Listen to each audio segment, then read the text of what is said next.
This podcast may contain offensive content. You have been warned.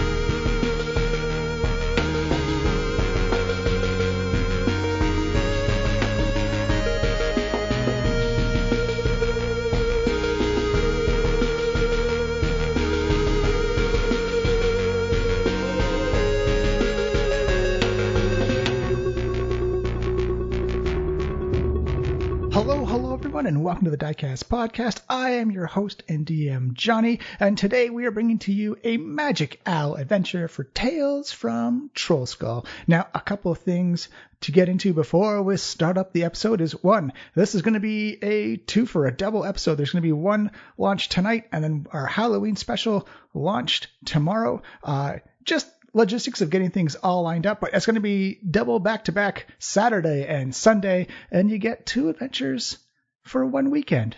Secondly, the 7th season of the Diecast podcast, The Shadow Menace, is going to start on Tuesday, November 9th, and then we will get them out every Tuesday after that so everyone can enjoy it. Before we get into the show, I just want to remind everybody you can find us on Twitter at Diecast Podcast. You can find us on our own website at www.flyinglizardstudio.com and on any apps that play a podcast. You get your Spotify, your iTunes, your Google Play. You can find us there. If you leave a rating and review, it helps us out so much, and we would love you forever for it. Thank you, thank you, thank you. Thank you for listening. Thank you for sticking around, and thank you for coming back for this Magic Owl adventure for Tales from Trollskull.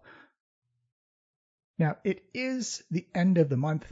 It is Halloween time, and it's also almost November 1st, which means something is going to happen that I'm a big fan of. I partook in it myself. It was such a great time. The Storytelling Collective November session is going to start. It used to be known as something called the RPG Workshop, but it is now called the Storytelling Collective, and they are an awesome group of people coming together to teach people how to create D&D adventures, TTRPG adventures, and it is such a great thing to do. I joined their summer session in 2020, and it was such an amazing time and such just a fun group to be a part of. It's got something for everybody.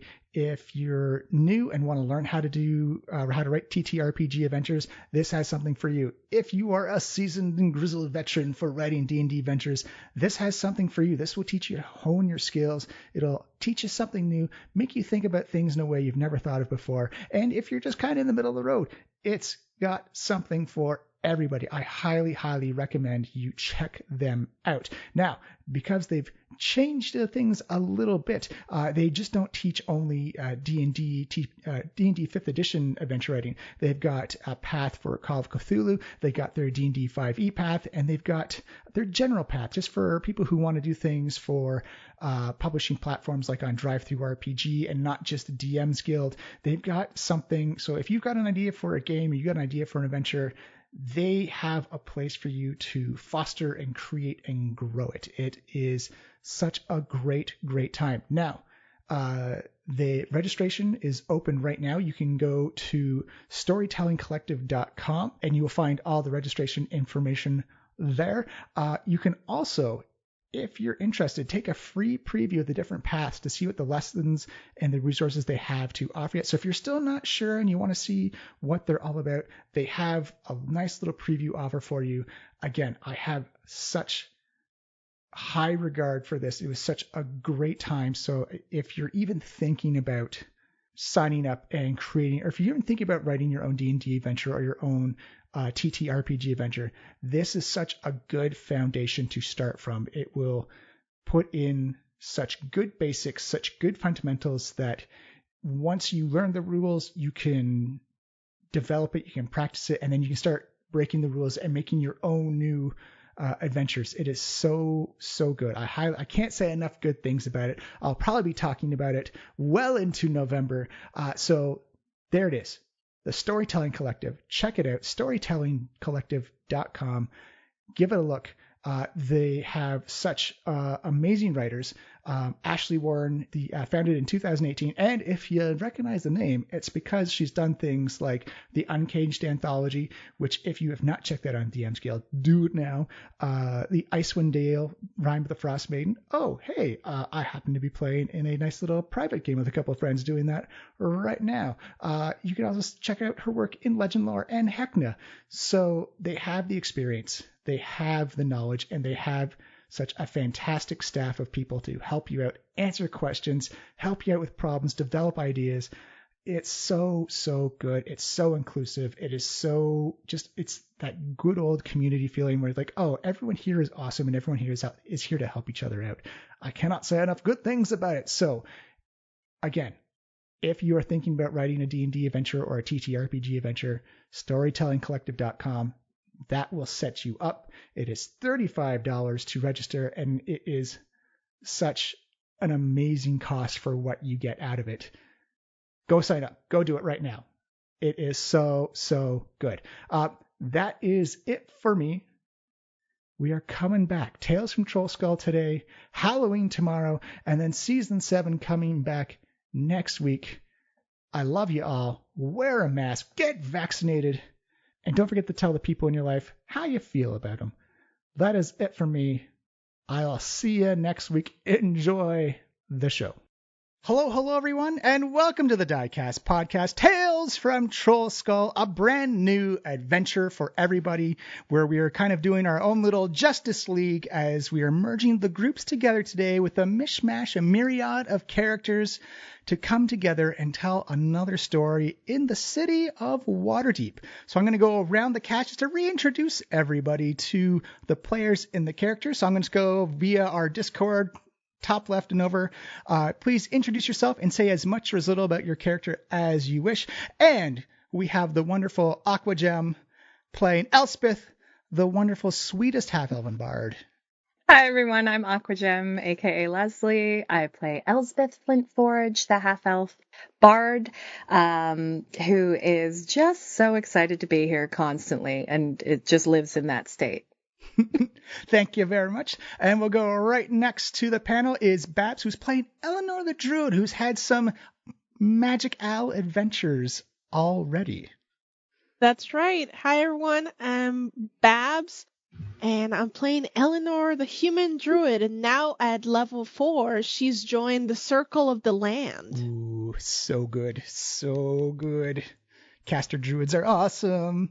All right, and just below Babs, longtime superfan since Season 1, we are proud to welcome Kat Waterflam to come in. You're the only one who gets to call me that. Could come on in as a character in the Trollskull Adventures, Tales from Trollskull. Kat, please introduce yourself and your character. I am Kat Waterflame. I am playing a Warforged cleric. They have some issues. We'll get into it. It's fine. And to round it out, from the brunch crew, we have Kaylin playing Bucket, the most civil ordinance law enthusiast Warforged as well, who just has that coding locked in of Waterdeep local laws. Kaylin, introduce yourself, please. I am Kaylin, or K9. I'm going to be playing Bucket Bolts, the Warforged Rune Knight. Nice. Love it. This is going to be so good. 2 Warforged together. It's going to be cool. We probably could not be more different, and I'm very excited for it. All right. So we open up the scene in Trollskull Manor. It is the morning time. It is quite busy. It's been we'll say about 3 weeks since the Magic Owl adventure has been happening. We'll say that the Stargazer journey is happening right now concurrently while y'all are in the bar or in the manor, and you all got I just forgot the name of my Marley. That's right. I'll cut that part out. Thank you. Sorry about that. Nice to know you're human. Yeah. It's like, wait a minute, Rolodex file. Okay. Marley has sent you an invitation. She wants to keep it on the down low, and for something that was supposed to be more subterfuge, more under the table stuff, the invitation was quite large and colorful. Had a little prestidigitation, minor illusion effect when you got the little stock card, like little poofs of blue and red, like come to a secret meeting. Poof, poof, poof. At the manor, the usual place. Dress discreetly for a prompt 9 a.m. meeting. So you're there at 8:45, roughly in the morning time. The breakfast rush is happening again. And for those who are familiar with Trollskull Manor, Liff is cooking up those sticky buns once more as sugar and cinnamon and icing just come wafting over. They kind of just overpower the eggs Benny, the bacon, the coffee, the juices, the fruit spreads. It is a wonderful setup as you find yourselves in the usual meeting room, but the cast of characters has changed slightly from your previous adventures, and you are all just mixing around. So if you wish to talk and interact, now's the time to do it. Elsbeth has absolutely already had 2 of those sticky buns and is completely hopped up on them and has been walking around like stage whispering, I'm here for the secret meeting, Wink. The meeting, right? Aye. Yeah, Bucket has basically been here since opening, because if you're not early, you're late. He's dressed normally in his normal armor. And he walked up to Liff at the bar, presented the invitation, and said, I'm here for the meeting.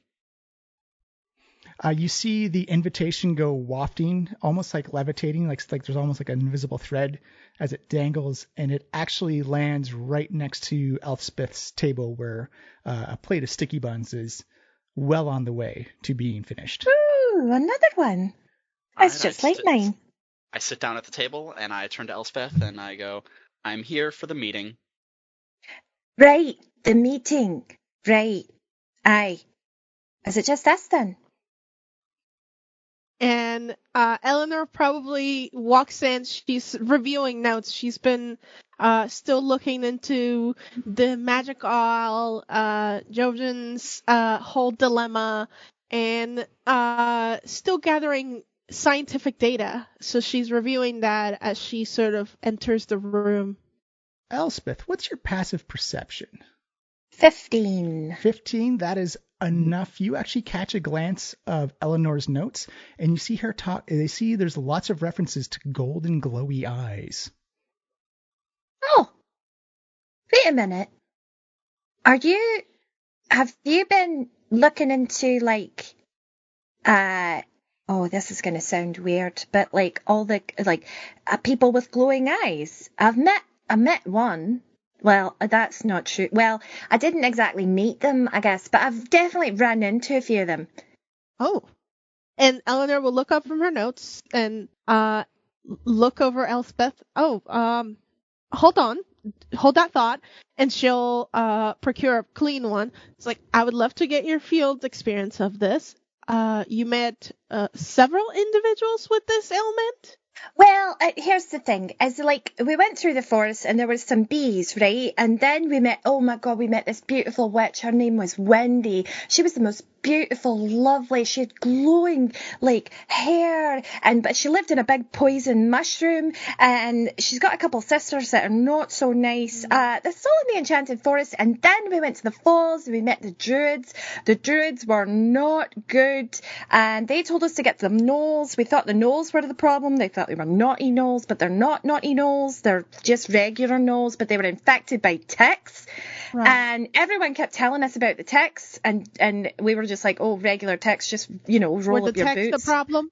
The ticks were the problem. Oh. Well, they were sort of infected ticks, and that's what was making the gnolls turn like evil and devil worship. But then we also met this man named Calico, who I was really sad that he wasn't an actual cat. And he had been... He'd had like his soul sucked out from like meeting the DM. What was the name of the monster? Oh, nothing. Yeah. Oh, the thing in the darkness, essentially. Yeah, the faceless one. Right. That's the name of it. the faceless one. He had come to face with the faceless one, and that had made, like, that had done something to him that made his eyes. That's the only one with the golden eyes. Well, but then, after we rescued the gnolls and we're trying to get away from Harker's Falls, when we look back, there were so many glowing eyes as we were leaving, but we didn't stay to find out, if you know what I mean. Like, we didn't stick around. Oh, well, no, I wouldn't expect you to. It seems like you maybe don't have... I mean, I'm sure you're perfectly capable in the field, but maybe not on the research front. Right, very capable, but no good for, like, I mean, I am a bard and I do write things down occasionally and try and, like, keep track of things, but not in, like, a research way. You're kind of right with that. That's totally fine. This is good info. I'll definitely, I wrote down the Calico's name, the faceless ones. That's important, especially. Very important. Everyone told us to stay away. It actually came right by Wendy's cottage when we were staying there, and everything it touched died in the night. But then we found some giant bones, and we thought maybe the bones were like the problem. No, we thought maybe it was like a love story, like their mate had died and then they turned like bad. Oh. But I don't know. I just think that's romantic. It is at this point you see a Warforged come walking in again with one of those invitations just kind of lightly hovering off of her palms. Little puffs of red and blue fireworks going poof, poof, poof, poof. Looks very confused. Not sure if they've been here before or not. Kind of walks in and just starts looking around. I start waving my invitation. I'm like, over here. Hello, meeting. He'll walk over to you. Goes, well, hello.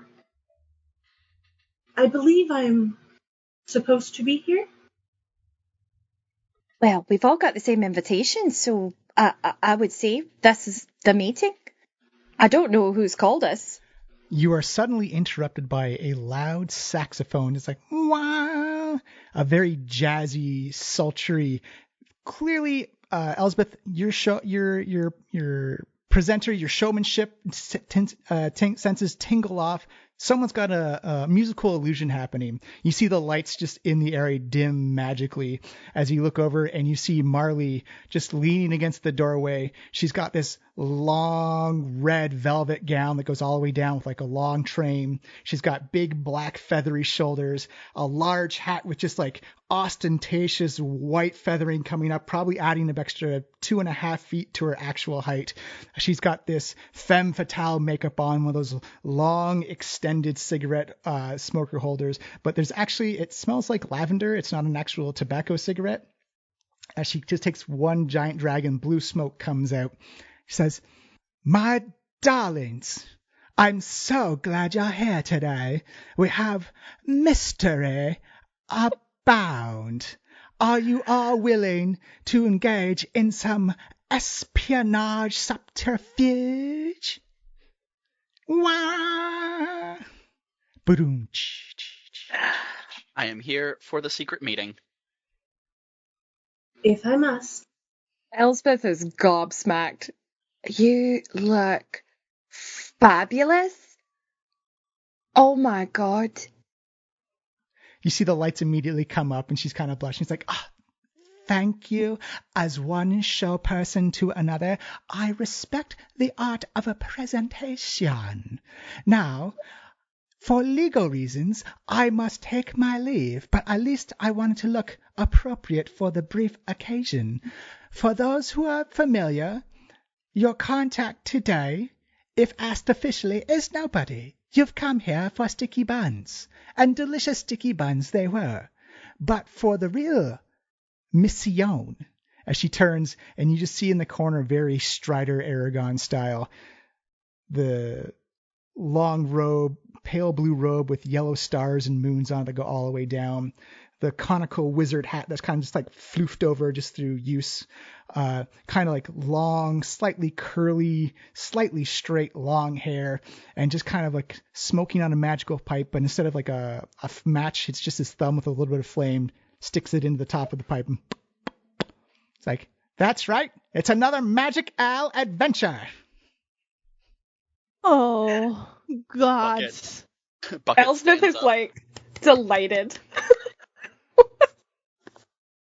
Bucket stands up, turns to her and is like, "Smoking is bad for you," and then walks just straight over to Magic Owl.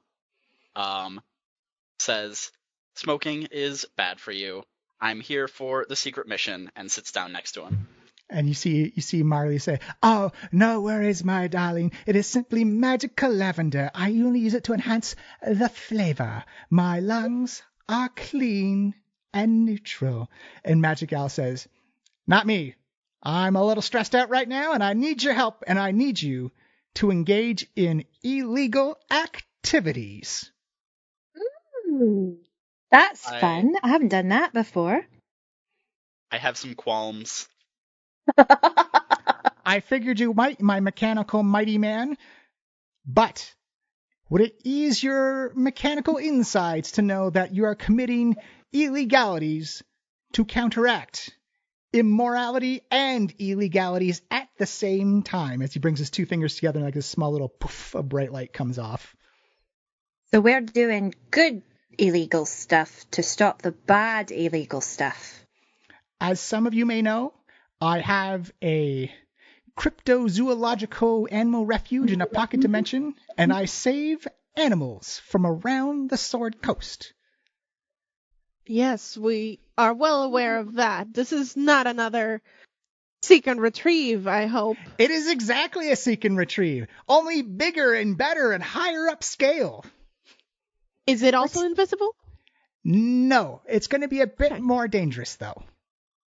Wait, were you on the Invisible Tiger mission? I'm the one who asked to save my tiger. I heard a little bit about that, but just rumors. I'm very impressed with an invisible tiger. What is it this time? I'm so excited. Well, I have acquired information through other bouts of espionage, and there is a very wealthy, well-to-do family called the Delfoyers. They're in northern Waterdeep in one of their lockdown manor castle things, estates, if you will. And I have absolute proof that they are running an owl-bear fighting ring on their premises. I will need you to break into their estate and free all the owl bears and bring them back to me unnoticed and without any of the guards being active. The hard part's probably going to be getting the parliament of owl bears back to Trollskull Manor safely. That's going to take some finagling, but you've done crazier things before. I trust you 100%. My eyes kind of shift colors, like go through the entire rainbow and then back to black. Aren't owlbears quite large? Oh yes, they are very large, and there will be many of them. How many? I see this ending badly. I don't know exactly, but enough for a fighting ring's worth. How are we to get them to follow us? That I leave in. If you can find an invisible tiger and bring it back, owlbears are nothing. Bucket pulls out his rope and pulls it taut, and he says, "Owlbear fighting is both illegal and immoral. You are correct. See, we shall go." This is why I hired him. He knows. He is the legal ledger of Waterdeepian ordinance. Oh, by the way, the reward, if you succeed, is you'll be getting 500 gold per owlbear returned. Oh my. It's a sizable amount to power my research for the next month.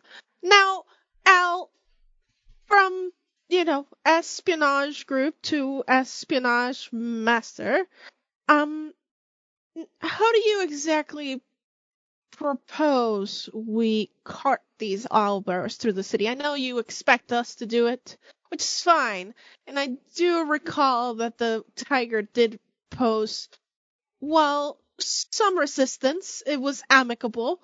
Do you do you have anything that may aid us in this? No! I trust your skills and your abilities. Whichever way you safely get those owlbears back, I leave it in your capable hands. But just remember, they're beautiful, intelligent creatures and should not be forced into mortal combat against each other. That's terrible. I'd agree to that. I think we all seem in agreement of that. I'm like mimicking Eleanor's like researched kind of personality. I'm like, I concur. Do I even want to ask what you want with the owlbears?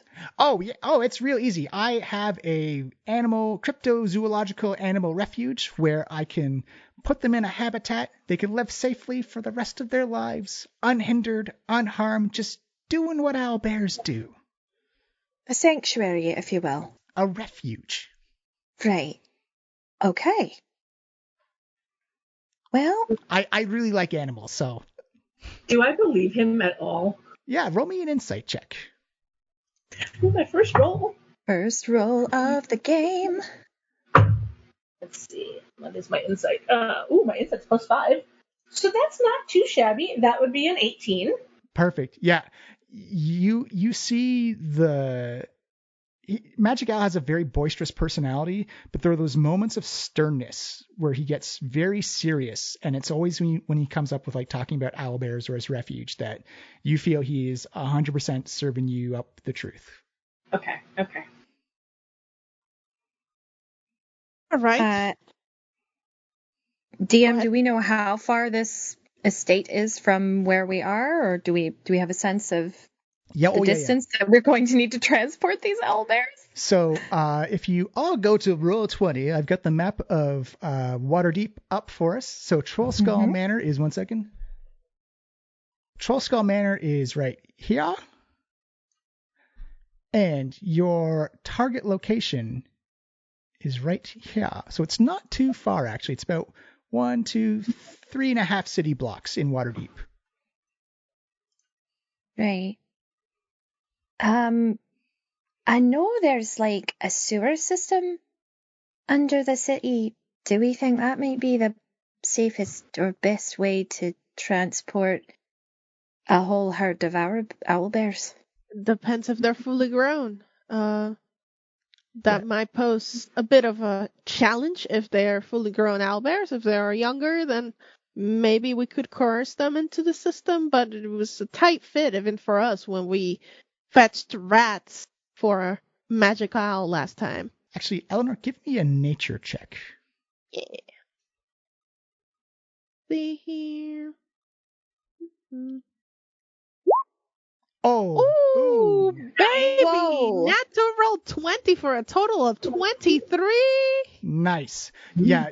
Eleanor, owlbears are pretty common. Everyone knows the stories. If they're owlbear cubs and kits, absolutely, you can probably just hold one in your arms and get down to the sewers. But if they're full-grown or even adolescent owlbears, they'll be considered large creatures, and you would have to squeeze them through a sewer opening that is built for medium to small creatures. So it is not going to be the easiest. You definitely have to put the toothpaste back through the tube, essentially, if you wanted to get an owl. But not impossible, but difficult with claws and a beak. Yeah. And perhaps not the happiest to be out of their habitat. But I think we could probably, and like Eleanor was sort of think for a moment, it's like maybe under the disguise of night, we're not traveling too far, if we can lull them into pacifying them in some way or shape or form, that could help us. Does anybody have a cart? If you want, No. Trollskull Manor does provide the basics of adventuring supplies if you need it, as long as you return it undamaged at the end. I feel like we'd need a pretty big cart depending on how many owlbears there are, though. There are several carts in the shed where I sleep. We could ask to rent several of them. So That makes how sense. steep is if they get damaged by owlbear? Oh, pardon? How steep is the cost if they get managed by owlbear? You see Marley say, "Oh, well, you don't need to rent the cots. You may simply just borrow them, and if they sustain any type of owlbear damage, then you will be liable for repair costs or just a new cost of the cot.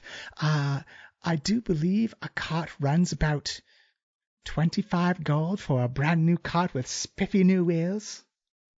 The one owlbear would pay for like a lot of carts. That's right. And at least if there are smaller owlbears, we can fit them in the cart and then lead the other big ones behind it.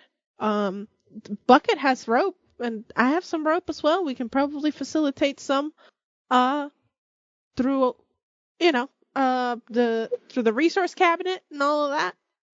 Can anyone here speak with animals? Or I suppose are they creatures? They are creatures, technically beasts. I think they're considered.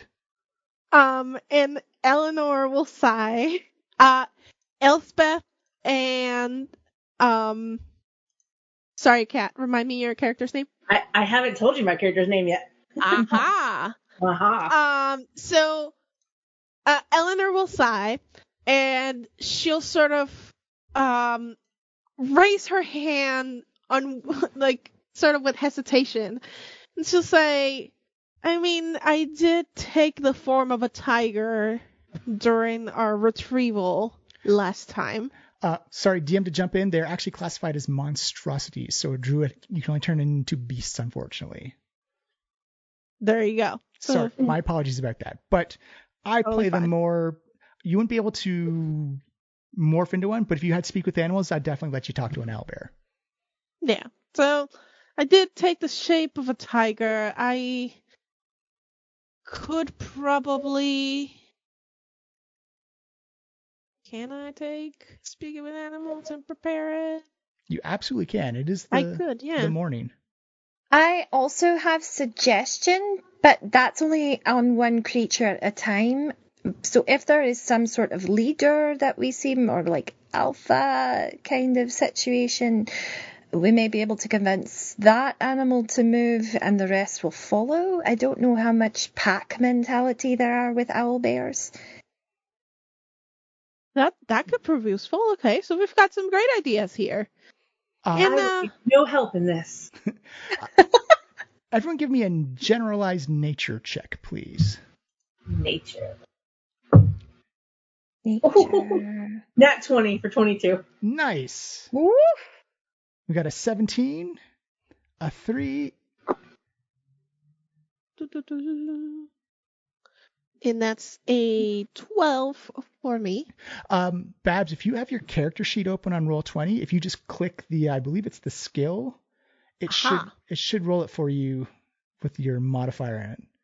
But 12, so I'll need 12. Yeah, 12 or higher is good. So for Kat, for DM's purposes, what is the name of your character?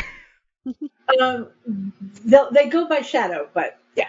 Okay, so for Shadow, Elsbeth, and for Eleanor, you know that owlbears the herds aren't, or the packs aren't large, but they can be, if it's a small enough number, they can form a very tight bond amongst a small number of owlbears. So it's not unheard of. It's not common, but not unheard of.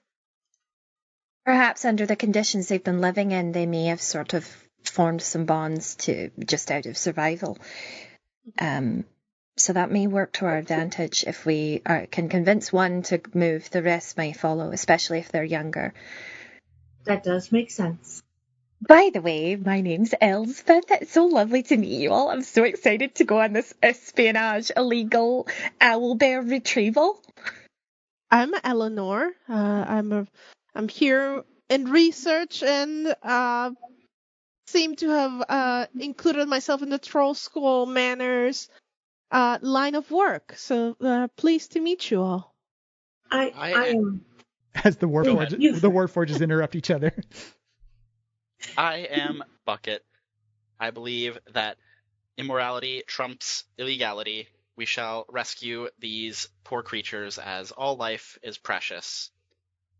It is enjoyable to see another one of my kind.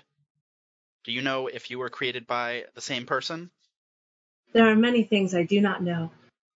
I am. We are similar. I am.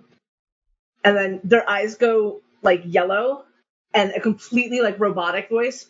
2X for B. And then the eyes go back to black. You can call me Shadow.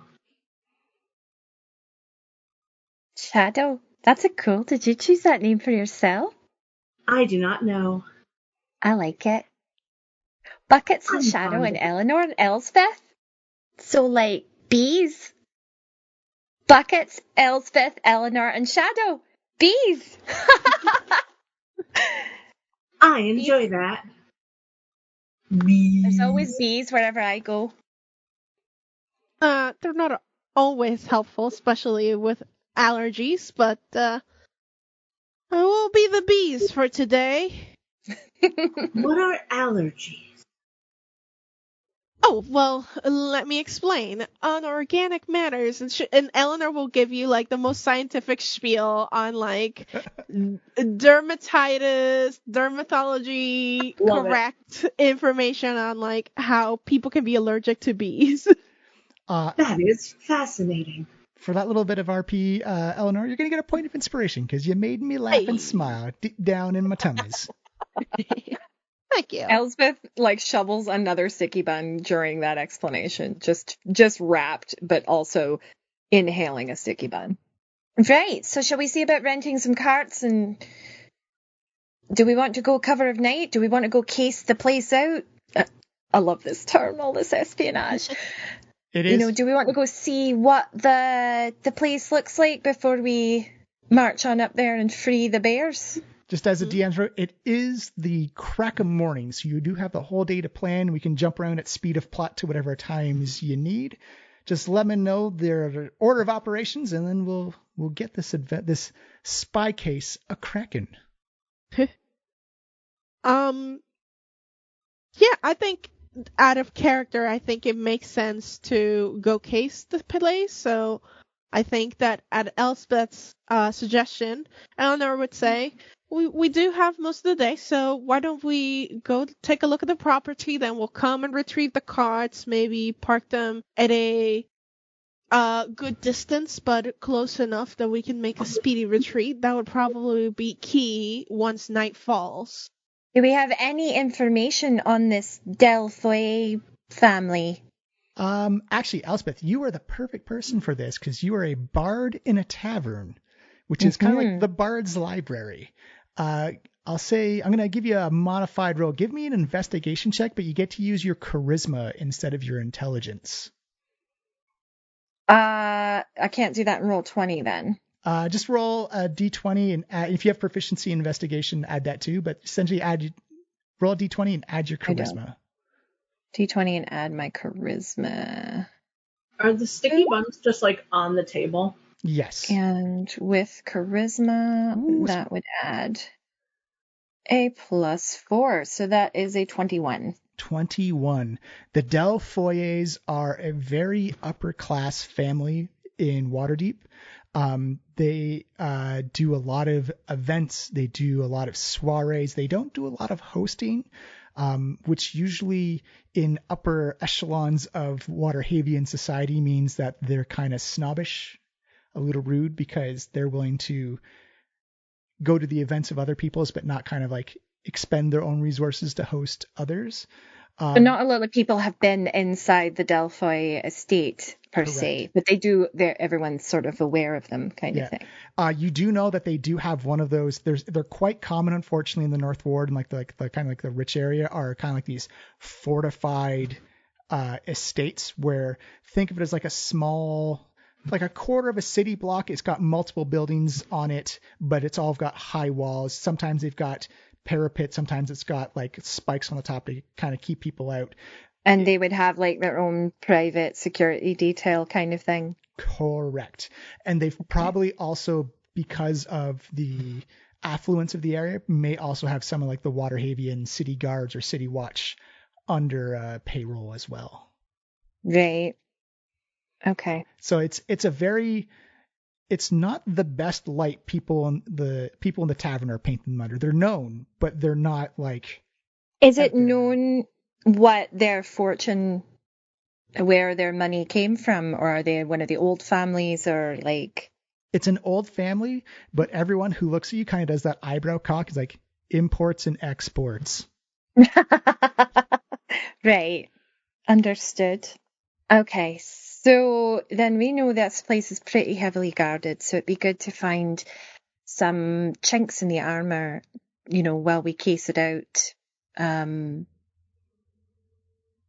don't know if we should just try to go in undetected, or if we should have some sort of front disguise to get ourselves possibly through the gate.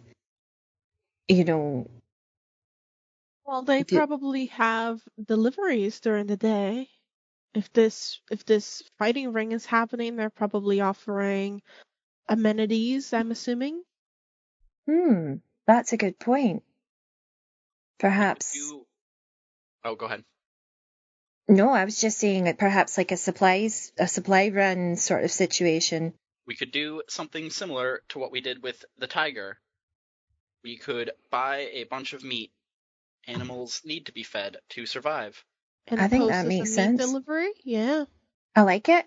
The brunch crew actually know of a local hunter where they got their meat to buy the tiger from. You've got a supplier. I will lead the way to the hunter. All right, you head on down to the merchant ward, and it's in the exact same spot. Because you did pay him off so handsomely before, his essentially like hunt wagon has actually got a couple of upgrades. The wagon wheels actually look like they have small little studs on them to catch and grip the soil or the ground a bit better. The wheels look like they're more reinforced. There looks like there's more support and shock system in for carrying a massive amount of weight. And you see your salt and pepper bearded friend in his red and purple and black flannel, suspenders over top, as McGregor is selling out his wares. And it looks like it's not so much just kind of like a chop shop, but he's actually almost like a butcher, a high-end butcher, is like kind of as a presentation table, as he's like clearly doing a lot of business. And he actually recognizes Eleanor and Bucket coming down the list. He's like, "Oh my good friends, I'm always open for business for y'all. Come on in. You still hunting tigers in Waterdeep?" That's the craziest thing. Now trying to lure owlbears. You see his face drop. In what? Hi, I'm Elsbeth. It's lovely to meet you. You have a lovely shop here. Oh, g'day. Thank you for coming by, Miss Elsbeth. And you are in motions to Shadow. You can call me Shadow. It's like, all right. Very, very cool. I've got a weird question. Do Warforges need meat or need some type of sustenance? I feel like I should be having something for everyone to be able to consume or eat. What do you like to munch on? I do not require food for survival. Oh, okay. Well, if there's... I do not believe I have ever eaten. You're missing out. Though I cannot be positive. And just kind of like whack her head a little bit. Okay, you're strange, but in the cool way. I like that. Right. So you're looking for owlbears. Do you know what type of owlbears? Adults, infants, adolescents, seniors? They're assuming mostly to the adolescent or older, as it's... How much are we divulging to this person? I turned to Eleanor. Listen, McGregor. As you know, we work in a very tenuous working field. It's kind of neat to know, but I see you've had some good hunts. Anything that a predatory animal might be interested in would do us great today. Well, owlbears are kind of common around the wildernesses and the forests around Waterdeep, so they're not too out of the norm for my knowledge fields, but they do like to eat, and they do eat a lot. So, like, he looks back at his wagon and is like, maybe about two owlbears could finish off that whole wagon back there if you let them have it. And you got to be careful with them because they're very territorial around their food. Like if you put down food in front of an owlbear, don't try and grab it back or else, they're just getting more to eat that day. Would you say they're likely to follow a trail of food if it was laid out? Well, I think it depends on the attitude of the owlbear. I mean, like they like to eat. And they'll definitely scavenge before they actually try and expend any energy to hunt something down. And believe you me, they are fully capable of hunting something down. But kind of like water, they'll go the path of least resistance. But it all depends on the attitude of the owlbear at the time. I mean, like someone who's just been punched in the head isn't very likely to sit down and enjoy a nice porterhouse. That's fair. Would you say behavior-wise, there's usually a leader of the owlbears, or like and I think I've heard this term before, like an alpha or a matriarch or a patriarch, something like that? That's a common misconception amongst predatory animals, is that everyone thinks there's like these alphas and stuff like that. It's actually more of a communal relationship where they kind of like work together to form an establishment. So there may be like a big brawny one to protect, and there may be like a more parental type of one. So it depends on their role in the group, but they don't have big groups. They're usually kind of small. Like I'd say no more like 3 to 6 max.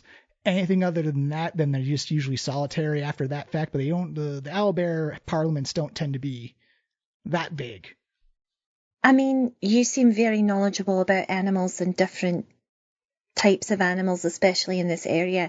Have you heard of any underground animal-based fighting rings? Ooh. Give me an insight check, Elsbeth. All right. 11. 11? 1 second, let me do... Darn, I have a +7 to insight, and I rolled an 11. Damn it. I hate digital dice. Mm. Oh, okay. That is a 2. Very good. Elsbeth is like squinting her eyes. Like, he kind of looks off to the side and looks down towards the shoulder, and he says,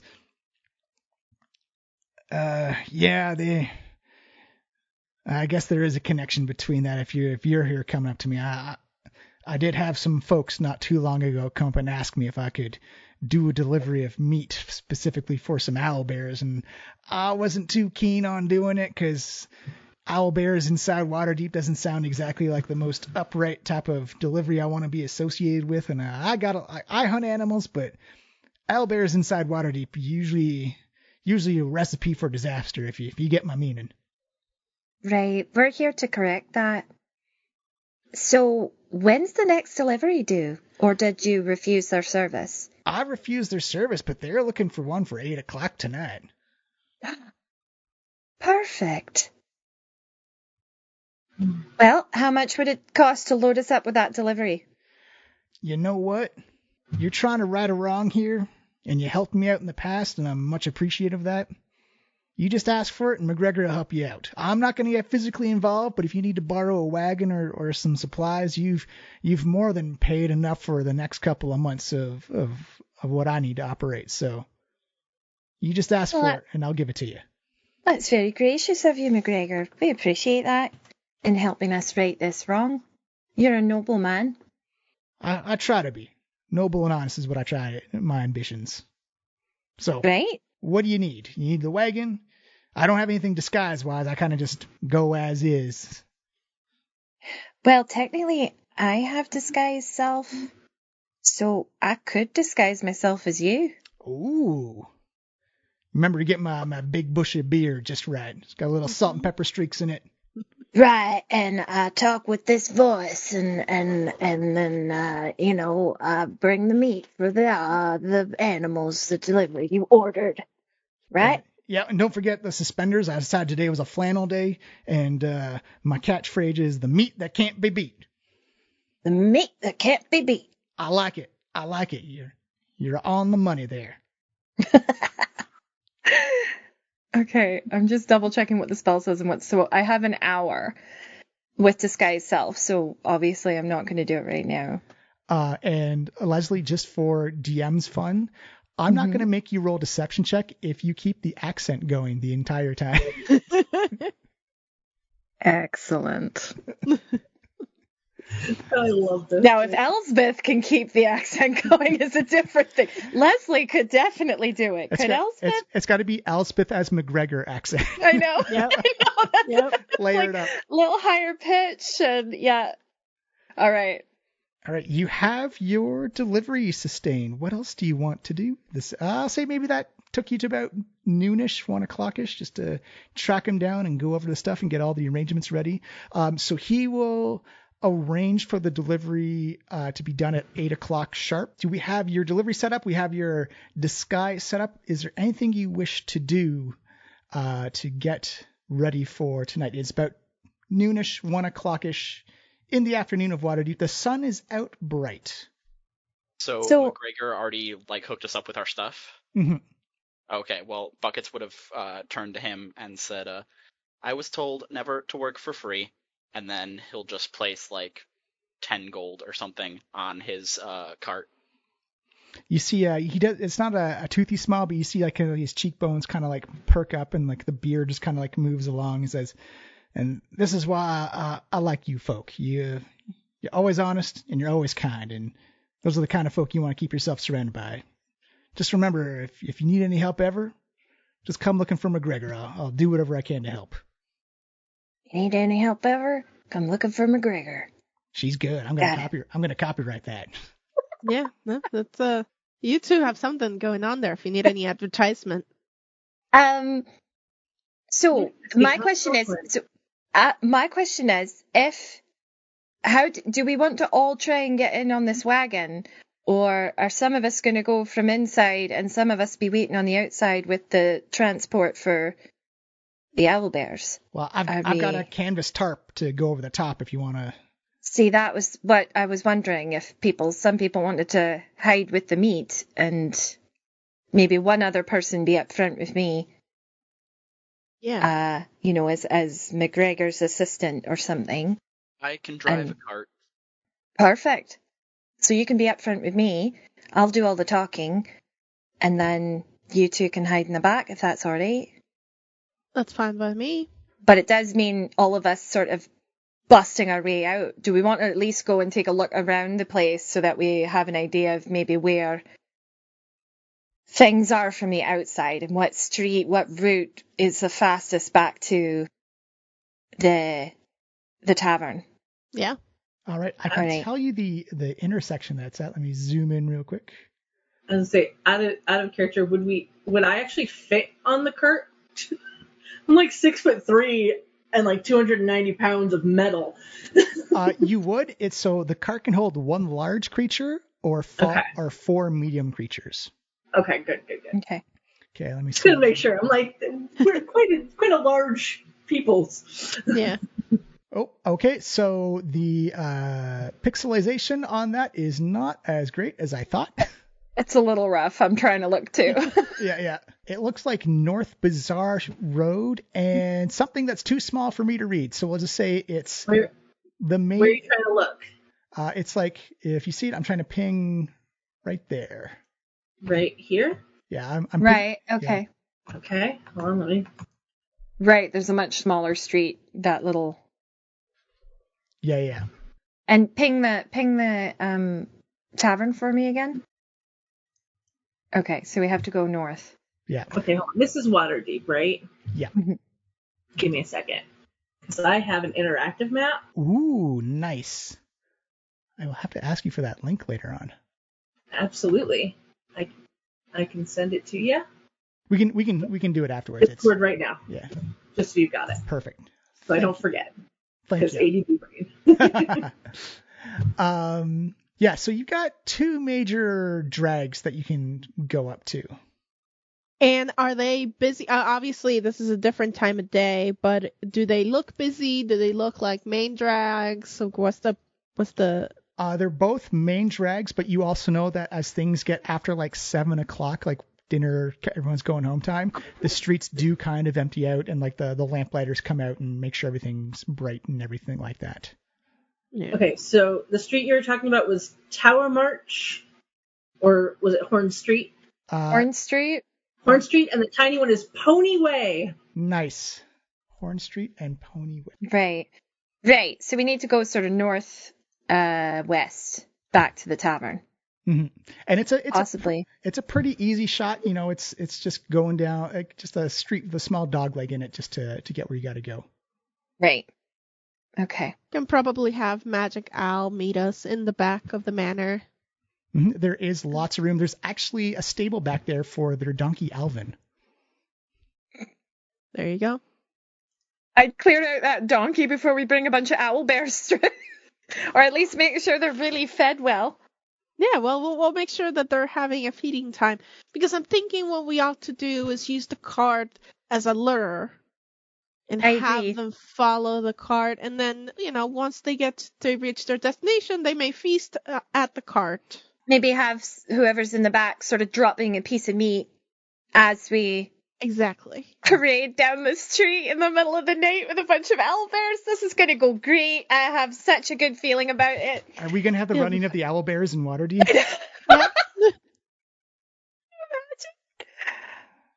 Perfect. We should probably have someone in behind then, sort of taking up the rear, maybe. Supporting them, yes. Corralling them, right? Okay, so let's go and case out the place. Just try and nonchalantly, not be noticed, but just check what the battlements are like, what it seems like, at least from the outside, what the guard stations are like, what we're up against. Absolutely. Yep. So I'll give you a couple of options here. If you wish to blend in with the crowd, I want a deception check. If you wish to actually do physical sneaking around and not be seen by anybody, I'll need a stealth check. And if you want to kind of just get that tactical advantage, I want an investigation check. You want to climb up to the rooftops or something like that to look down. Your choice on what you wish to do. I feel like Elsbeth would sort of blend into the crowd, listen around, make sure that, overhearing any conversations or anything pointed out, or just sort of the hustle and bustle, and so I feel like deception would be the best for me anyways. Give me a deception check, please, Elsbeth. Shadow would definitely try to be stealthy, but absolutely would not be. I don't know why it went twice there. Sorry. I'll take the 16. 16 is what we've got so far. Shadow, give me a stealth check, please. Okay, I'm at disadvantage for stealth checks. Excellent. So sad. It could have been a 17, but instead it's a 5. 5 for Shadow. Eleanor and Bucket, how do you wish to proceed? I will also do a deception check. See the crowds, sort of look at the motions of the guards and whatnot, and maybe clock sort of the service entrance. Okay. Ooh, okay. Oof. And Bucket, how do you wish to go? Bucket is going to sort of get the lay of the land. I like what you said about doing things tactically. As a former soldier, he'd probably be trying to figure out the best path of egress. So he's just sort of standing in the tallest place within sight of the mansion as he could be, and he puts his hands over his eyes like he's forming binoculars, but it actually zooms in a little. Nice. Love it. Give me an investigation check, please, Bucket. Oh. Ooh. Oh. Okay. So, failure does not mean you've botched it or anything like that. It just means that the guards have seen you at some point. I will switch the map over. So they see this giant robot man sort of looking through his hands. That's okay, because I think with Shadow, they're completely matte black, and so they think they can blend into the shadows. They really can't because they're matte black. Okay, so stand out, they think. We'll say Bucket's right about there. Blip, if everyone's on the same page on Roll20. Yep. Okay, so we'll say Bucket's on the roof, and he's like Batman in the daytime. He's clearly just standing on the top, looking over top of it. Great. You see everything. It's perfect, but everyone sees you as well. We'll say Elsbeth is right here on the corner, just checking things out. She is blended in perfectly with everyone else. Shadow, we'll say you're on the other side, and you are trying to lean up against a lamppost with your arms crossed, and you've actually got the full lean, but there's actually no lamppost beside you. So you just kind of like are this Warforged, just kind of like robotically at like a 35-degree angle. Like Perfect. Just standing there out in the middle of the street. And Eleanor, we'll say you have found the back entrance, but it's very much like comedic tourist, like big map out going, oh, I am so lost over here. Where is the main street? I do not know where it is. So this is what you can see. This is the Delphoy estate. You can tell that at the front door here, there's 2 posted guards. They wear the same uniform where it's just kind of like this red tabard with kind of like this yellow flame on the front of it. And they're just wearing standard guard gear, like mail helmets, pole arms, spears, and stuff like that. Looks like your standard guards. Elsbeth, you do find that there is a back wall area and that there is kind of like a garage house right at the back corner there. You see that the locks look very well maintained. They look very fresh. They look very tough. They have almost an unnatural glimmer to the metal in the afternoon day. For everybody else, please, especially for Bucket and Elsbeth, please give me perception checks. Do as good as you can. Higher is better. I'm good at perception. 15 for Bucket. Terrible. Oh. And bam. Okay. Elsbeth, unfortunately, your position, these walls, they look like they're about 12 feet high, and you can pretty much see the guards, and that's pretty much it. But that's the only guards you do see. Can I ask if I noticed any Crown's Guard that seemed to maybe be like on the streets kind of thing? Maybe something that I could clock? Mm-hmm. Maybe not with the 7, but... No, you can definitely see it. You do actually see some Waterdeep City Watch stop by. They look like they're having just like a friendly little gab with the guards at the front gate, and they keep their patrol going. Okay. For Bucket, you look inside and you can see that the trees and grass look. It sticks out to you because this is such a well kept and well manicured front. That the inside, like the trees look like the bark has been scraped, like something has been clawing off. Like you can see like the actual wood of the tree, the bark's been almost stripped away. And the grass looks like it has not been maintained well. There's grooves and divots in the ground. The grass is like brown or yellow. Like there's very little green spots in the grass. It appears to be very dug up. And for Elsbeth at the back here, right about here. You're 19. Oh, it smells real bad. Like there's like horse manure smell.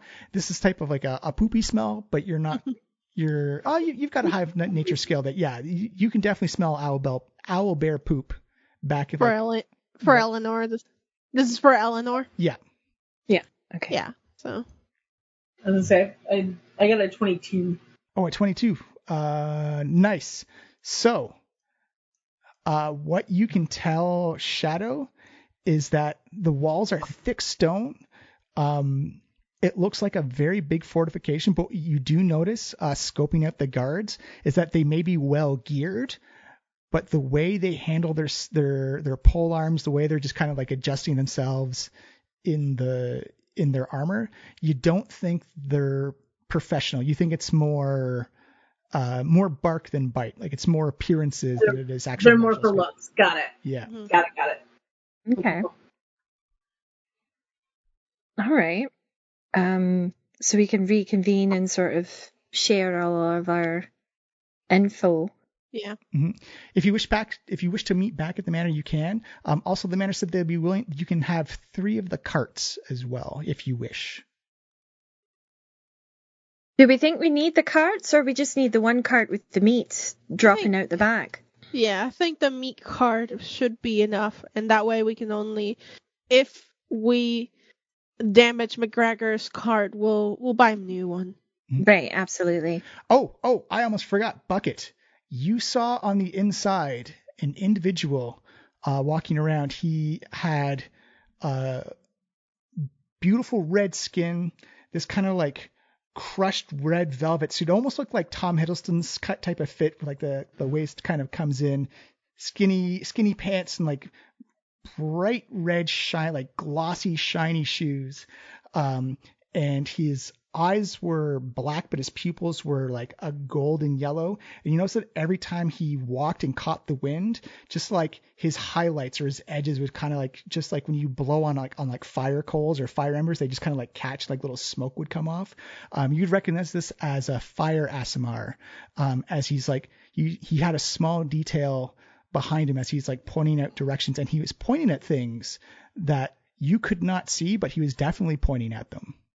Was he like communicating with anyone, or was he alone? No, he had 2 guards behind him as he was pointing out to things and talking to them and whatnot.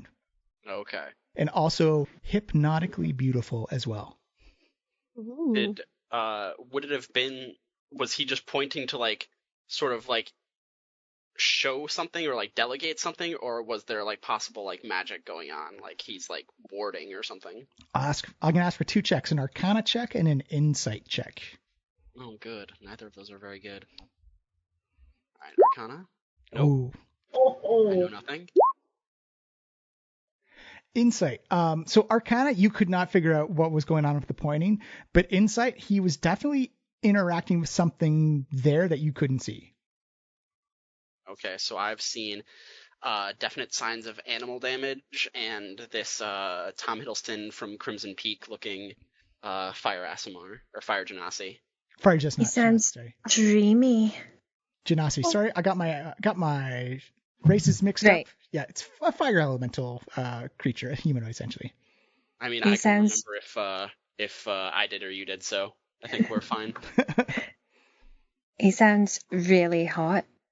I'd say. Because puns are high art, Elsbeth, please take a point of inspiration. Woohoo. Thank you kindly. I knew you'd appreciate it. Okay, so it seems like we have some good information for tonight and probably somebody to look out for. I'm trying to think. Elspeth, you made a good point if we needed additional cover for our whole story. We obviously don't want to cause a clatter if we don't have to, but we'd be certainly interrupting this ring activity. So how do we keep eyes from us? That would be the question. I feel like, okay, we're doing a meat delivery, right? So if we're coming in, we're dropping the meat off wherever they want us to put it, assumingly near wherever the animals feed. Mm-hmm. And then we, at least the people who are visible on the cart, have to be seen leaving again. So I almost feel like we drop off some of the meat, and we also drop off you and Shadow. And then we, from the outside, wait at that garage door with the rest of the meat. And you open that garage door from the inside. Or at least I go back out, maybe all 3 of you stay. I don't know. I'm just trying to think that there needs to be someone or something there with the cart of meat when the door opens. We can't leave with the cart of meat and have all the Owlbears follow us out because we came in the front door. We have to be seen going out the front door. Yeah, right? no, that makes total sense to me. I like your idea of leaving Shadow and I inside. Given that I should, in theory, be able to communicate with them, I can guarantee them further meals. Perhaps even get to them the importance of their freedom. Perhaps me and Buckets can also serve as a bit of a distraction, maybe talking about common diseases found in blah blah blahs. I don't know. Something that will notes. Yeah, something that will make, the conversation go well. Yous are busy opening the door, and then we be on our merry way, cheerio, and come around the corner with the meat. And meet you with the meat. Meet us with the meat. I like it. Does that sound okay to you, Bucket and Shadow? I obviously don't want it to seem like we're pushing this plan upon you both. Shadow will just kind of look at Bucket. I follow orders. It is what I did in the military. I order you to have your own opinion on the matter.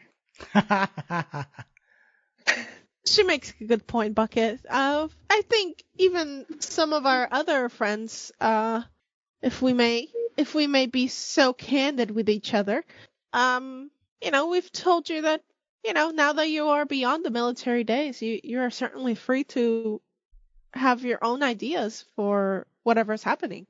Plus, you may have some tactical advantage that we haven't thought of. Soldiers' eyes turn yellow. Once a soldier, always a soldier. And they go back to black. Based on observations, it may be the case that the animals are occasionally let out into the backyard. I did see some animal damage. We also may want to have an extra cart, just in case there are several large beasts. Perhaps one of us could stay outside, preparing for the animals to come out. All right. The guards at the door did not seem very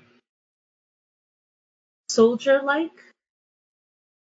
I'm nervous about splitting us up further. That's the only thing. Well, we could leave the cart outside, and then when you and Bucket come out, you can just change drivers. I agree with having an extra cart. I think that's smart. But I think 2 pairs of 2, inside and then outside is a good plan. Yeah. All right. I think we've narrowed it down. I don't know who Mr. Flamey Locks is, but I'm looking forward to meeting him. Do you know how to open locks? Either of you? I do not have that particular set of skills. It is times like these I miss our rogue friend. We love you, Steph. But remembering back to the Genasi, where his eye did I feel like his eyes were yellow because that's just how Genasi eyes are, or did they seem suspiciously similar to Yojin's yellow eyes? Oh yeah, they were completely. So it's like think of it almost like anime style. I don't know if I get my eye anatomy correct, but like the white part of the eye was black, and then like the iris or the pupil was like gold. So like they look like regular eyes, just like a different coloration that you're accustomed to. Gotcha. So not glowy magical. No, those would be very obvious because that's like the full on like almost like Batman detective mode, like eyes going over, but gold light. Gotcha. DM, I forgot. It wasn't me who cased the like garage door. That was Elsbeth. Or sorry. That was me. Or sorry, it's Eleanor that saw the lock on the door. I'm just wondering, maybe lock picking isn't the way to go. If this is meant to look like a wild animal escape, perhaps brute strength breaking down the door is the way to go. Although it would make a lot more noise. I mean, once you reach that area, I think it's a moot point to try to be stealthy. Right. Like, if it's the animals escaping, then it can be the animals escaping. And Shadow, how strong would you say you are? Do you think between you on one side and Mr. Buckets here on the other, you could possibly do some serious damage to that door? I can certainly try. And like, you see that there is a warhammer on their back. Just kind of pick it up with one hand. Right. I think you've got this. All right, so are we ready to speed of plot to the delivery time? Yeah. Think would so. Onwards. say, On the way there, if we're all within 30 feet of each other, I would like to cast aid. Nice. Ooh. Do we have to stay within 30 feet of each other for that to... I believe it's no, just for casting. yeah. Okay. So I'm giving the three of you your target. Your hit point maximum and your current hit points increased by 5 Whoa! Ooh, nice. for 8 hours. Whoa. Whoa! So even if you heal, you still have that extra 5. So it's Nice. not temporary; it is a maximum. Oh, it's not temporary. Okay, let me Yeah. just... Very slick. Spice it up. How does Shadow as a Warforged cast this magic? So it's going to be very strange. They kind of open their stomach cavern and pull out their little amulet, and then they just start chanting an infernal, and all of a sudden you feel healthier. And then they put the amulet back. Nice. And they'll just kind of look and go, I hope that will help you all. That was totally great and not disturbing whatsoever. Thank you. I'm glad to hear it. All right, so we'll have you down the street. You've got McGregor's full-on meat wagon with the tarp over top of it, and it looks like it's about 60% full of animal carcasses that have not been butchered or cured in any way. And you have a not as nice kind of a shambly wagon from Trollskull Manor, kind of linked up with chains behind it. You've got kind of like this little wagon train coming up. As we come, it's nighttime. The air has cooled down significantly, and the stars are out, and the lamplighters have all gone out. And you can see just like these people in official Waterhavian robes, just kind of like shooting off their fingers, like little like plumes of flame go up and just light up the lamps as they illuminate down the street. I love this time of night. There's kind of like a white noise murmur of just late night activity, nothing, but the streets are kind of empty. I need everyone to give me a perception and insight check as we come to the late night, as like the blues and purples of the sky take over, and just like that kind of like red yellowish glow of Waterdeep comes up and just kind of illuminates the sky around you. Oh, I see some Perception and insight? Yes. Got all those my 20s. goodness. Ooh. 23 for perception and 23 for Nice. insight. I rolled the same thing twice. I'll say because of all the natural 20s rolled for insight and perception, everyone gets to see this. Nice. So from what you know, the Delfoys, is that they're kind of, you remember your assessment and checks from the bars that they don't like to host many events. And you can see as you come up, you hear kind of like a background music, a kind of background murmur. And as you look up, all the windows have their curtains drawn, but there's lights on, and you can actually see like multiple shadows going back and forth. And you can look down and you look at the front guards who have changed their garb. It's now more formal. It's now more presentable, more sending out an image and kind of like sending out this feeling of regalness. Are they all the same guards from earlier? You can't tell by their faces, but it's the same type of. It's almost the same type of garb, but fancier. As you can see, people coming up in kind of like these long, like showy cloaks, almost not Met Gala style, but just like very something you'd probably spend a couple hundred of gold on to like to get at a store. And you can see them hand envelopes to the front guards, and as they open the door, you see that Fire Genasi come out, and he is also in kind of like this very long, like a very similar suit, but like the jacket is long down to his ankles. It's every time he opens it up, it's almost like there's like a hearth fire blooming from the inside, as he's just kind of got that smile, and he's like kind of welcoming people in as he takes their envelopes, and they just kind of incinerate in his hand as he welcomes people inside. It looks like something's going on. This could work either very well or very poorly for us if they are actually hosting an event tonight. But regardless, everything's in motion now. So we want to drop the spare cart off by that back gate. Totally doable. And then I'd say once we're within sort of visible range of where Elsbeth knows the guards and Crown's Guard or anything, that's when I would cast Disguise Self. Perfect. And turn to McGregor. And what is the first point of contact you wish to have as Elspeth McGregor? I think we'd pull up to the front gate, despite seeing that there's invites, because I kind of want, I want this to be the first point of contact, and say something along the lines of, McGregor here from McGregor Meats. You want this in the back, the front, the side? Where are we going with all this meat? You see the two guards, just mouths just drop agape, as one of them just blindly motions back to the door and just kind of knock, knock, knock, knock.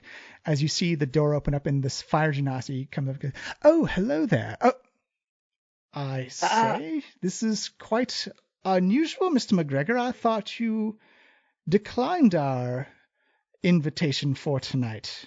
Have you had a change of heart?"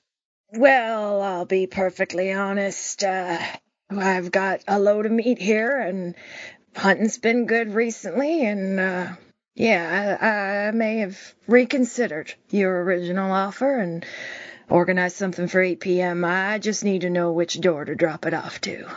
You see almost again, it's like someone's blown on a fire, and the embers just kind of light up as he kind of his high cheekbone smile and his pearly white teeth just kind of, you feel almost like this warmth come out. It's like, well, that's an interesting turn of events for today. I am quite enchanted that you have decided to accept our offer. Likewise. Quite a fancy setup you got going tonight. You are looking just fabulous.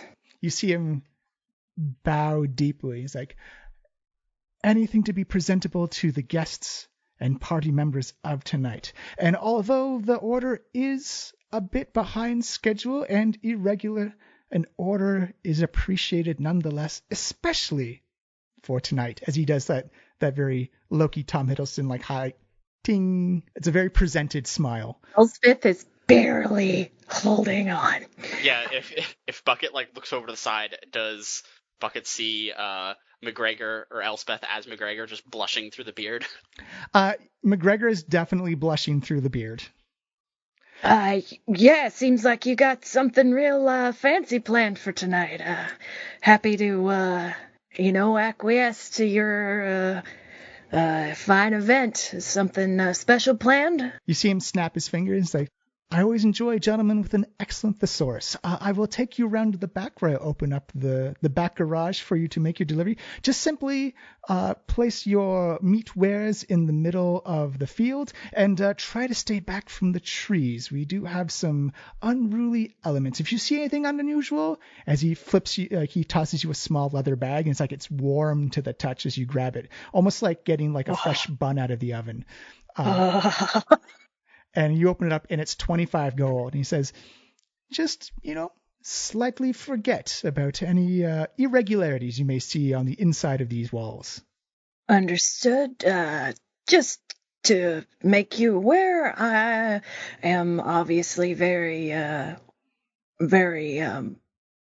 researched in animal welfare. All this meat isn't surely just for person consumption, human consumption. So if you're having any sort of illnesses or possible animal-based issues, I'd be happy to take a look at anything that might be causing any trouble. He approaches you and kind of amps up the charm to 11, just kind of puts his hand on your shoulder and he says, well, my dear McGregor, for a huntsman as skilled as yourself, you have my complete faith and trust in your ability to produce substantial wares. I trust you completely. And you feel kind of that standing next to a warm fireplace in autumn time coming off of him. as he begins to walk down towards the, you almost hear like the clicking of his shoes, and you see like little just kind of like sparks of flame coming up off of his heels and off the cloak. It's very much Hunger Games when Katniss is like twirling the dress, but every time he moves, just like it looks like slow fire comes up the back of his cloak. He comes up. The lock is enchanted and magical as he just produces kind of like this fine, silvery, luminous key out of nowhere. You see it goes into the lock by itself. It turns and clicks. You hear a many click, click, click, click, phew, as the lock unlocks and then disappears from sight. As you see, is this the lock? Sorry, DM, on the garage door? Correct. This is the side. Okay. Correct. Thank you. As you see him, there's a big bar, like a kind of like a barricade, wooden, like a fancy gilded plank of wood across the front. And he's like, oh, by the way, for your Warforged friend, my name is Ingen. As you see him turn around, just like with one arm, and just like, boom, takes this heavy piece of wood and just like kind of like tumbles it off to the side. Yes, this is just my assistant for, as I said, things have been quite plentiful in the hunts lately, and I've had to procure some extra tin muscle, as you might say. This is my friend Bolts. I drive the cart. Correct. Are you okay, McGregor? I do apologize that my people sometimes produce extra warmth. You appearing to be a bit flushed, so my apologies if my presence is a bit overwhelming for you. None needed. I will admit to feeling a little warm, but it's all part and package, obviously, and I certainly don't hold it against you. All right. Well, simply proceed on in, deposit the delivery upon the middle of the field, and if anything irregular has happened, well, you've been surely compensated to look the other way. Absolutely, my friend, will do. I don't want to keep you any farther. Please get back to your guests. I can happily drop this off and make my way back out. All right. What do you wish to do now? So as Ingen walks back towards the front door, by the way. Sorry. Yeah, perfect. Okay. Just real quick, when he mentioned when he was like your Warforged friend, did I feel like he recognized me? Ooh, give me an insight check. He's a tough read, man. Someone who works with the public quite often, has a very public presenting face. It was hard to see through it. He looks like he's very well crafted in social interactions. Elsbeth was too concentrated on holding herself together to have tried to read into anything that he was maybe have known or didn't know. So we'll make our way to the place where he directed. Can I try and perceive what could possibly be going on near the trees? I think is what he said. So the drop-off point he marked right about there. First, tell me what you wish to do, and then I will respond accordingly. Well, I think we'll make our way over there, right? Mm-hmm. We'll drive the cart there, and then we kind of want to head off the cart around the back and sort of maybe offload half the meat. All right. As you offload half the meat, you immediately hear kind of like as you see from this tree, and this tree, 3 owlbears appear out of nowhere. They just appear from thin air, and they've all got chains around their neck and big leather hoods that have covered over the front of their face. It looks like almost like a nightshade for like a parakeet or like an eagle, as you see that they are sniffing and reacting, kind of clawing at the air and straining against the trees. They are chained to the trees. Yes, and as soon as they smell the meat, it looks like they just woke up and were like going fervently, just like clawing at it. And I'd say give me either insight or animal handling, anybody who can see them. Can I see them from the... Sorry? How many owlbears do we see? You see 3. Okay. Can we I would say you guys climb out as we're taking the meat out. Yeah. Okay, then I will do. Okay, 19. And this is a nature? Nature or sorry, insight or animal handling? Oh, animal handling it is. 24 insight. And 19 for bucket. Perfect. If you got over 15, it looks like these owlbears are starved. They like as soon as they got that sense of food, they started kicking into gear. They looked. The chains aren't allowing them to access it yet. Nope. And bucket, from what you can see from your vantage point from before, the disturbed areas and the claudette trees all correspond to each of the owlbears chained to the tree. And can they eat through these hoods or no? Yeah, so like they're essentially like blinded and deafened, but they still have like their little beaks at the front going. Oh, ooh. Okay. Last question, DM. Did the door close behind and lock behind us? No, or... the door is still open because the cart is still inside the compound. I mean, so all we need to do is break these chains? Elsbeth is like... Sounds about right to me. And Eleanor, coming out and like seeing the state of these of the owlbears will go ahead and cast Speak with Animals. All right. So she'll sort of like halt Elsbeth's like, wait, before you do that. And I will cast Speak with Animals. Bum, bum, bum. And as you do, the roaring hooting immediately turns to food, food, food, food, hoo, food, hoo. Any animal handling check you'll do will be made with advantage now. All right. Nice. So, keeping her distance, Eleanor will sort of test out speaking with them, like knowing that, like, okay, I know you're hungry. We have more where that came from. Can you understand me? Give me an animal handling check. Yeah. No, but it's with advantage, right? Yes. Oh, natural 20. Oh, yeah. Good call. Thank you. Thank you for pointing that out. No problem.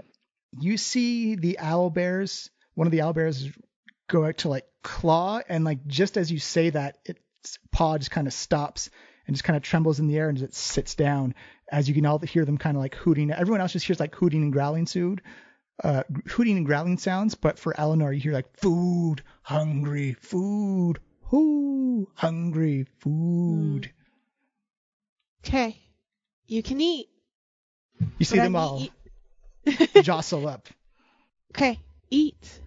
But I want you to follow my voice. I have more food. That's going to be another animal handling check, please. Okay. Animal handling, the littlest used skill of D&D. Oh, Nice. A natural 19 on it. Sweet. As you see, the owlbears go, yeah, food, eat, we'll follow the food. Okay. And then I'll turn at that. It's like, okay, they're a little excited about the food, and like any hungry animal, we probably want to tread lightly, but any ideas on how to get them free? We've got to break these chains, but I actually recommend we keep the hoods on so that there's really no other distractions for them and they can just follow the food. But we have to figure out how to break these chains. I'm trying to go through my spells, but I really don't have anything other than I've got my rapier and my dagger, and I can inspire the rest of you, but we need strength and... Are the chains brute fastened force. anyway? They're kind of like linked. It's almost like they're looped around the tree. So like there's no anchor point except for the tree itself. It's like someone took like a metal ring loop. Think of it almost like handcuffs. Like like they both have loops on one side. One's around the neck of the owlbear and the other's around the trunk of the tree. And there is a lock mechanism on both ends of the chain where the linking, like almost like the cuffs are. It'll be quieter to try and pick the locks, but it'll also take longer, and I don't know how long, we can sort of pretend to keep offloading here. DM stuff, you can pick locks without proficiency in it. You just need lock picking tools.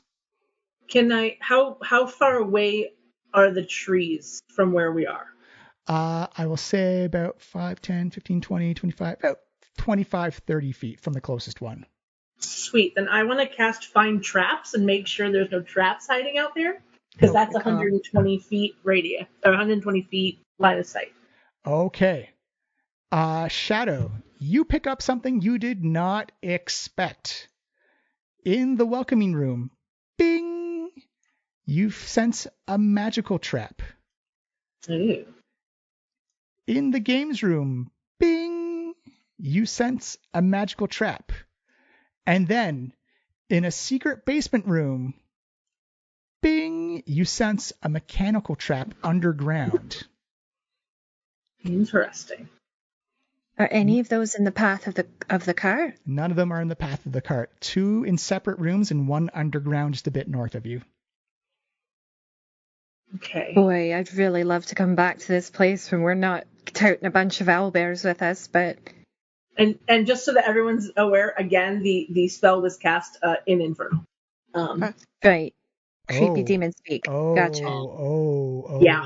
Oh, 1 second. Oh no. That's one of those little details that DM's like, oh, this is exactly why I put that note in there. Yeah.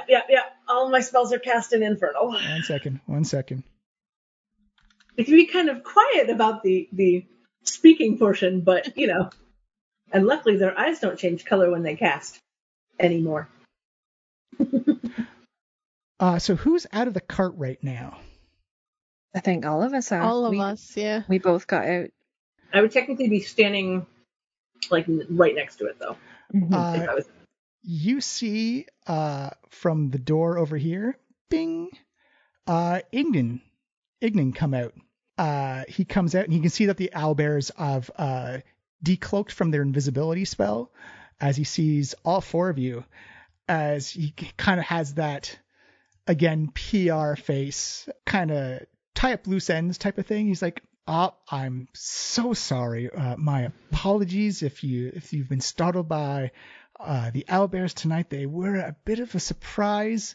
Unfortunately, this is why I keep extra people in the back with me, just to ward off any issues. Totally fine. Everything I can see that they're all chained up. Not a real problem. Although, like I said, you got to be careful with wild animals. As a hunter myself, I know exactly the type of ferocity these animals are capable of.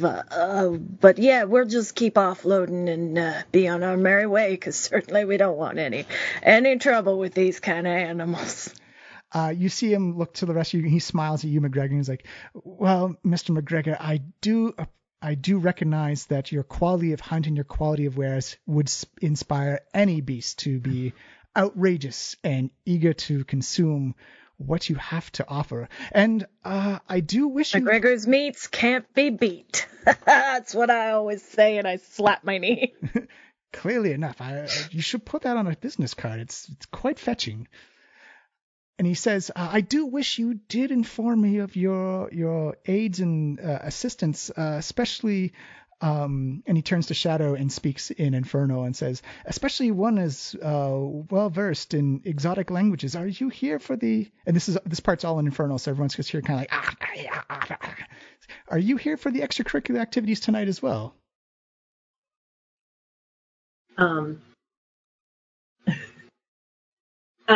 This is gonna sound so stupid. Shadow will just kind of look and touch the warhammer, and just cast magic weapon on the warhammer. I'm sorry about my friend. They may not quite understand all that gobbledygook. I'm not familiar with whatever language they tend to cast in that language, but I'm not sure if they are fully functional, if you know what I mean. All right, I am going to require a deception check, unfortunately made with disadvantage, because Ignan has been put on alarm. Disadvantage. Okay. The bonus point, though, is technically she's not wrong. Can I, take the disadvantage away if I aid her in acting stupid and just repeat in Bucket's voice, like, I drive the cart? Yes, absolutely. I like that. Perfect. Okay. So, just a normal deception check. 18? That'll do it. You see, Ignan, that as soon as McGregor starts talking again, you see him kind of like the shoulders. Yeah, one's for driving the cart, one's for defense, really. So, again, apologies. Absolutely no offense meant. It's like, well, if you excuse me, I now have to inform the rest of the guests what the surprise later tonight is. Unfortunately, it means a lot more drinks will have to go around to ease the tensions. But I'll leave you to it. And if you need me again. And Absolutely. He responds again, Inferno. You know how to reach me. See you as well. Have a good night. Good to see you again. With a bit more practice, you'll get it as he walks back into the house. Hold it together. Hold it together. Bucket sees McGregor hyperventilating and just rubs in like a mechanical like circular motion. Pat. Yeah. I will say I was gonna do DM force you to do a concentration check DC 10, but because Bucket is helping you out, you get advantage on it for friends. Concentration? Yep. So Constitution save. Constitution, right? Okay, Constitution save. Boom. 21. Oh my god. Nice. The dice gods are with me tonight. Just the digital. Well, now you jinxed it. Oh no. That's okay. It's smooth sailing from here. Don't worry. We're fine. All right. So, we have to work quickly. We have to get out of here. If I have to face that man again, I'm not going to make it. He's not stupid. I'm just lucky. You guys are really testing my skills tonight. No, you'll be fine. All you have to do, walk and just drive out of here as fast as you can. And I'll turn to Shadow. What did you do to that thing? Can it break those locks on the trees? They'll grab the warhammer and go, it is magic now. So I hope so. And then they'll just start walking toward one of the trees. Can I cast a bardic inspiration for her? Absolutely. Just a quick little... McGregor's meat can't be meat, but your hammer can do it better. It's a slight rhyme, but I'll take it. Before Shadow strikes, DM, you tell me. Is the weather clear tonight? Is there clear night? No weather? Starry skies at night. Ugh. Man.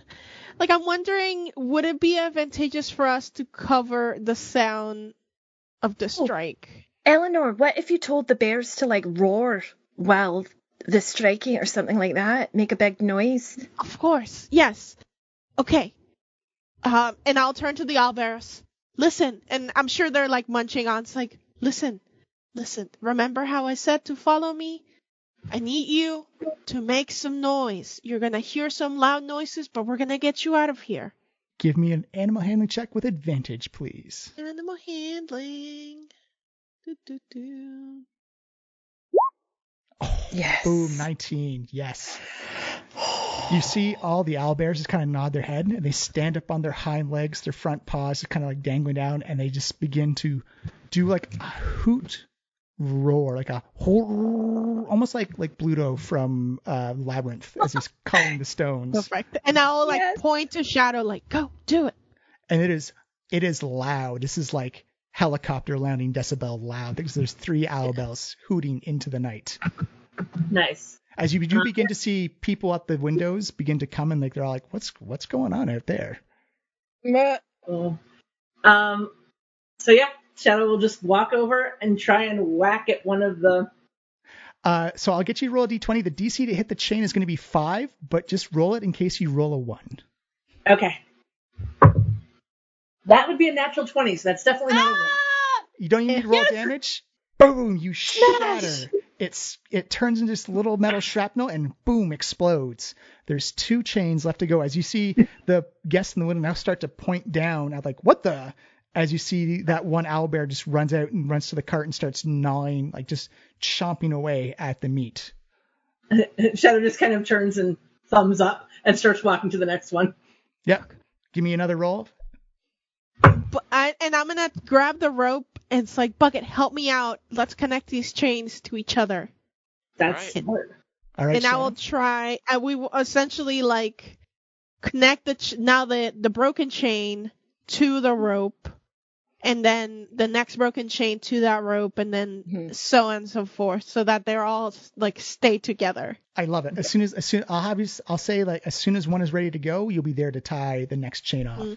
Shadow. Elsbeth wants to keep an eye out just in case Ignis comes back. Okay. That one was the 17. Boom. Roll me up your damage, please. Don't forget to add your magical weapon damage as Yep. well. Yep. Let me just make sure of a thing real quick. Yes, okay. So, 6, 7, it would be 8 damage.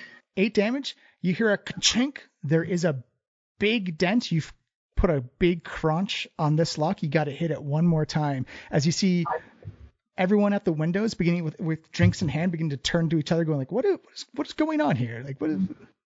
I can do that. In fact, I believe, give me just a second, I can do that with War Priest. Because I did an attack action, I can do a bonus action as another weapon attack. Excellent. Do it up. Beautiful. And that is +5 now, so that is 18. 18 is the exact number you need as the lock goes ching and shatters. And Eleanor and Bucket are there to tie the chain off with the rope. You have 2 owlbears in tow as that also goes running up towards the cart to chomp down on some meat on the ground. You have 1 owlbear left. As you can see, a couple of like those well-formal guards on the second floor come up to the window and they're looking at each other. And like you can see just like their head nods, like, get down there right now. And again, another little thumbs up, and then to the next one. Another natural 20. Yes! Boom! We're saving the animals! We're doing it. You're doing it, Peter. You smash your warhammer down, the shrapnel comes flying out, and Bucket and Eleanor are there instantly to tie it all together. You now have all 3 owlbears chowing on some meat with your wagon pointed at the open garage door, by the way. I'm going to say, because this has been so excellent, because of all the natural 20s, because of all the role playing, paint me this tableau, all 4 of you rushing this wagon down the street with 3 owlbears in tow down the night streets of Waterdeep. I mean, so we leap back up front, me and Buckets, yeah? Yep. Yeah, I've got proficiency in land vehicles. Right, my friend. I'm just You cruising. drive the cart. You drive the cart, Buckets. You drive the hell out of that cart. Go. I drive the cart and I whip the horses, and well, you know, in the way that you just pull on the reins, and we take off in a cloud of dust. Yeah, and I think that like Eleanor sort of like motions Shadow like, let's go, and we'll follow on the other cart behind, and just Excellent. like it, so that way that Eleanor can keep Speak with Animals going and just be like, follow the meat, let's go. Because I Let's also get you all am to a new proficient home. with land vehicles. Perfect. Yep. This worked out so well together. I love this. I love Dungeons and Dragons. And as Shadow gets on the cart, they will basically mimic Bucket.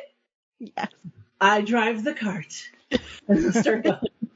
All right. So as you come out and you take that first corner, Bucket and Elsbeth, you look behind you and you notice that some of the meat has dropped off the side, and it's almost like you're trawling for owlbears. As the 3 owlbears coming out, they do kind of like that dog slide on the kitchen floor and just kind of slam into the sides of the buildings and just like are scampering full throttle after your horse as you see the second cart come up behind you with Shadow, and Elsbeth just holding on as she's going, I drive the cart. Elsbeth, you look back up to the roof of the mansion and you see kind of this little flame and smoke, like, poof, as you see Ignan at the top, kind of crosses his arms and kind of wags his finger at you like, got me this time. I give a little salute. Just a little like, you've been had. Have a great night. McGregor's meats cut. Beep beep. as you see, it's like people are scattering. Like it's almost like the comical car chase of like people going one way, going, oh, do I go this way? Do I go this way? Oh no, I've got to paint a window going across the street. As you just smash through everything, you smash through crates. The owlbears are picking up chunks of meat. You come back, you notice that the city guards, the city watch are like looking, going like, what the?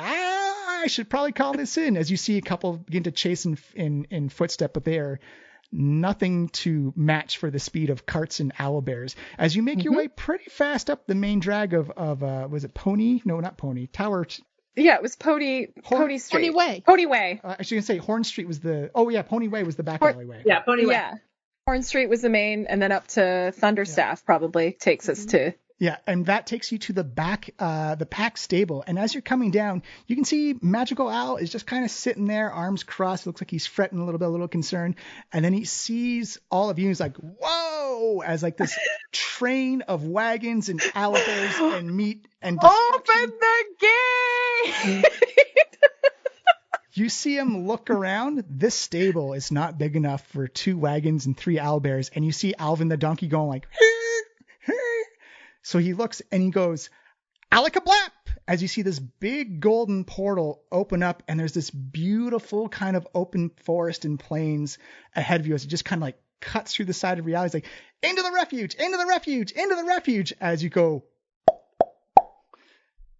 through the portal. And you all feel a sense of calm as Magical Owl, kind of Doctor Strange, walks through and it closes up behind him. As you all feel calm, you see like these big rolling hills, and you see giant kind of like ethereal rays floating through the sky. You see purple giraffes with 6 legs just kind of gently anteloping their way across the plains. As you see him come across and you see him cast a spell, and the owlbears immediately calm down as he pulls off the leather harnesses. As you see them kind of like look up, and they all kind of just like just start licking his face as he's like just kind of like giving them scritches on the side. And he says, all right, unconventional, but effective. I like it. Thank you so much for saving these owlbears. It means a lot. And it also means a lot that I shared my refuge with you. I can send you back anytime, but I don't bring many people here. This is mostly an animal thing, so it says a lot about you that I let you in. As he pulls out a big leather bag, and he tosses it to you, Elsbeth McGregor, and it's got 1,500 gold in it. Yay! This is, this is great. It's lovely here. Thank you so much for sharing it with us. And we're happy to have saved these owlbears from whatever fate that fiery, delicious bastard had in store for them. I do worry about McGregor, though. Aye, we did sort of put him onto it, didn't we? Mind you, at the same time, he knew we were going to disguise, like we said right in front of him, I could disguise myself as him. And he wanted to screw them over anyway, so really, even if they zone of truthed him, all he can say is that it wasn't him. Works for me. He does know your name, though. My name? Not my real one. Lovely. And with that, I will draw a conclusion to this Magic Owl adventure with 3 owlbears successfully saved. Thank you very much for playing. That was wonderful. That was chef's kiss of a heist. That worked out so well.